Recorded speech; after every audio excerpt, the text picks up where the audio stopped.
Hi, my name is Jamal Waire, and I'm a psychology intern in the Manhattan office.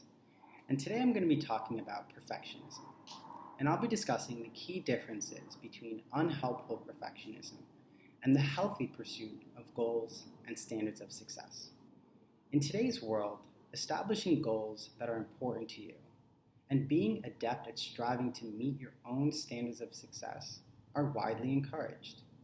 Because progress toward goals can be a rewarding experience, and when we meet our goals, that fosters a sense of mastery and achievement, which are important aspects of living a fulfilling life, and are really critical components of building self-esteem and a sense of competence. Consider the athlete or a competitive dancer who spends hours training, trying to improve their performance and skills. We wouldn't see their efforts as problematic. Instead, that drive is often valued and seen as essential for high achievement. And so the healthy pursuit of excellence is marked by having high standards and taking reasonable steps to improve performance while also maintaining the belief that we are worthy as people regardless of how we perform at work or school or on the field. In other words, what or how we do is not a full reflection of who we are. And freedom from perfectionism is characterized by flexibility, self-compassion, and finding meaning in the process of achieving goals and not just the outcome.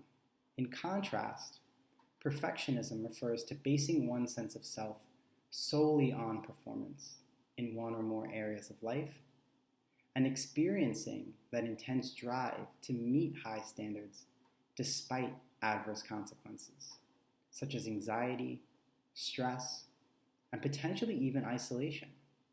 A common experience for those with perfectionism is that they often feel they are not meeting their own personal standards of success.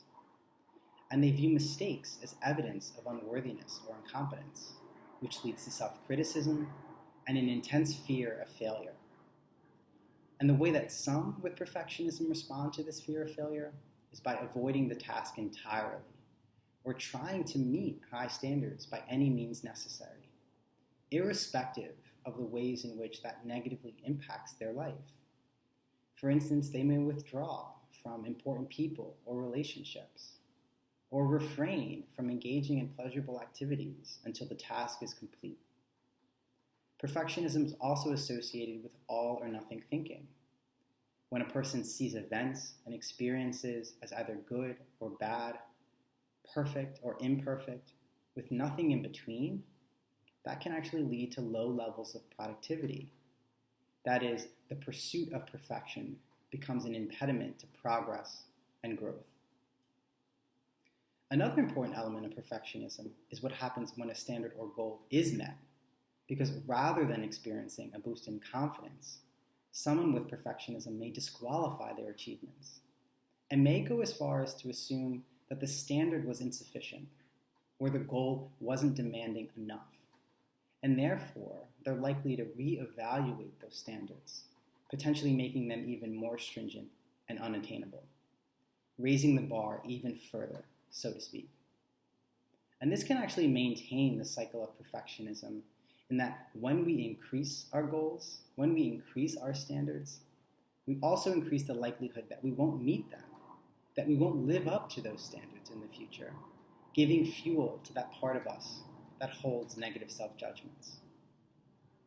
The tricky part about distinguishing perfectionism from healthy striving is that it's not easy to define what a high standard is, because what may seem high to one person may not be to another. It's also unreasonable to expect that there won't be experiences of anxiety or stress when pursuing challenging goals, as these are common experiences, particularly when the goals that we're pursuing are meaningful to us. And therefore, these aren't necessarily markers for perfectionism. And it's also possible that perfectionism and healthy striving can coexist. There may be some areas of life where striving for success is adaptive, and other areas where it has become problematic. And with that, at the end of this video, I've included a few questions that might be helpful in determining where you fall on the spectrum between perfectionism and the healthy pursuit of excellence.